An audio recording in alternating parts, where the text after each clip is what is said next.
हाजी सबू सिद्दीक ने अपनी शुगर फैक्ट्री पूरी तरह से बंद कर दी। ये फैक्ट्री इतनी बड़ी थी कि इसके जरिए बनाई गई शुगर पूरे इंग्लैंड में इस्तेमाल की जाती थी। बहुत कम लोग जानते हैं कि बाटा कंपनी भी मुसलमानों की थी, जिसे असहयोग आंदोलन के दौरान एक अंग्रेज ने खरीद लिया था। आपको ये जानकर शायद हैरानी हो कि भगत सिंह का केस लड़ने वाला शख्स भी एक मुसलमान था। बैरिस्टर आसिफ अली ने भगत सिंह का केस तब लड़ा जब कोई भी भगत सिंह का साथ देने को तैयार नहीं था। इंकलाब जिंदाबाद का नारा देने वाले हसरत मोहानी भी एक मुसलमान थे। उन्होंने ही भारत की आजादी की रूपरेखा तैयार की थी। इतिहासकारों के मुताबिक 1857 में होने वाले विद्रोह में 50,000 उलमाओं को फांसी दी गई और लाखों मुसलमान सरेआम कत्ल कर दिए गए। 1857 में दिल्ली से लेकर कलकत्ता की रोड पर ऐसा कोई पेड़ नहीं था जिस पर मुस्लिम उलमाओं की लाशें न टंगी हो।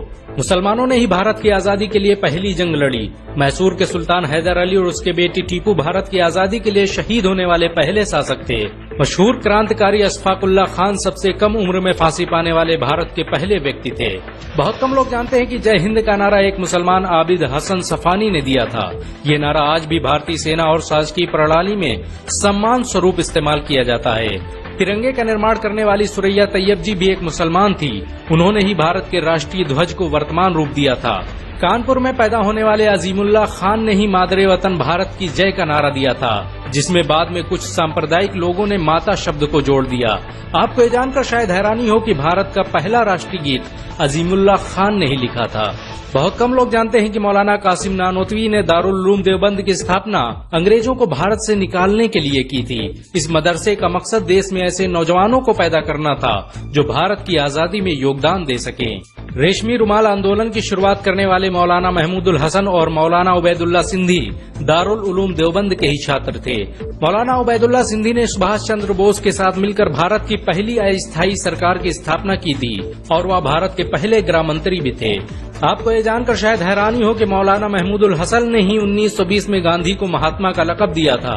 उनका ये नाम इतना मशहूर हुआ कि पूरी दुनिया में गांधी महात्मा गांधी के नाम से जाने जाने लगे।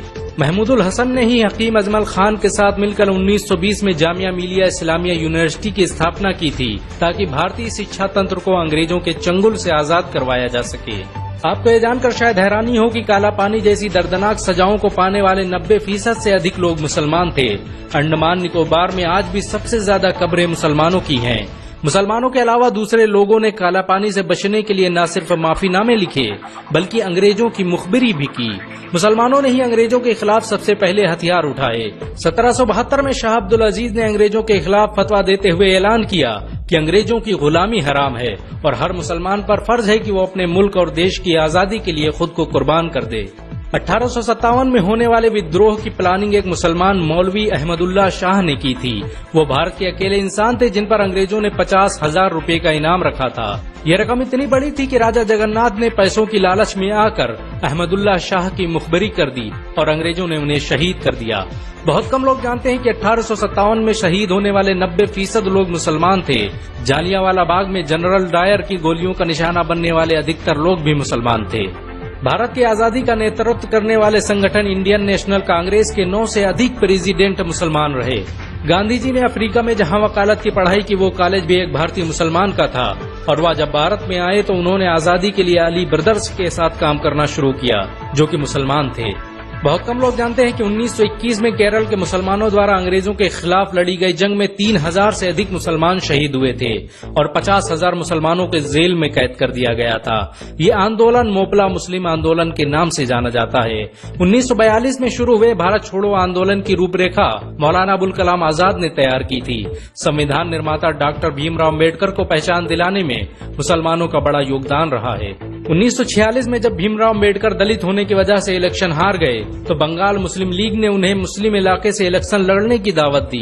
इस तरह भीमराव अम्बेडकर संविधान सभा का हिस्सा बन सके। अगर मुसलमान भीमराव अम्बेडकर को इलेक्शन न जिताते तो उन्हें कभी भारत के संविधान को लिखने का मौका न मिलता। भारत की आजादी के लिए सबसे ज्यादा लेख, शायरी, गीत और किताबें मुसलमानों ने ही लिखी।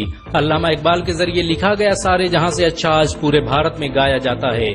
आपको ये जानकर शायद हैरानी होगी कि देश के लिए शहीद होने वाला पहला पत्रकार मौलाना मीर बाकर एक मुसलमान था। भारत की आजादी के लिए मुस्लिम राजाओं और महाराजाओं ने अपने खजाने खोल दिए। कोलकाता के हाजी उस्मान सईद ने अपना सब कुछ भारत की आजादी के लिए कुर्बान कर दिया। हाजी उस्मान की अमीरी का अंदाजा इसी बात से लगाया जा सकता है कि 1920 तक कोलकाता में बनने वाला हर स्कूल और हर बड़ी बिल्डिंग उन्हीं की थी। कोलकाता के पहले सुपर स्टोर कैश बाजार की बुनियाद हाजी सईद ने ही रखी थी, लेकिन बाद में उन्होंने अपनी सारी दौलत देश को दान कर दी और खुद एक किराए के घर में रहने लगे। अमीर हमजा और अब्दुल हबीब यूसुफ मरफानी जैसे मुसलमानों ने अपनी अरबों रुपये की संपत्ति देश की आजादी के लिए कुर्बान कर दी। सुभाष चंद्र बोस द्वारा अफगानिस्तान में स्थापित की गई सरकार में 9 में से 5 मंत्री मुसलमान थे। भारत की आजादी के लिए देश भर में मौजूद मस्जिदों को किलों की तरह इस्तेमाल किया गया। इन मस्जिदों में सुबह शाम हर वक्त भारत की आजादी के लिए ऐलान हुआ करते थे। आजादी के वक्त कोई मस्जिद ऐसी नहीं थी जिसकी दीवारों पर मुसलमानों का खून न लगा हो। इन सब के अलावा ऐसे करोड़ों मुसलमान हैं जिन्होंने भारत की आजादी और उसकी अस्मिता के लिए अपना सब कुछ कुर्बान कर दिया। सच तो ये है कि भारत की आजादी मुसलमानों के बगैर मुमकिन न थी। भारत आज भी आजादी के लिए मुसलमानों का एहसानमंद है।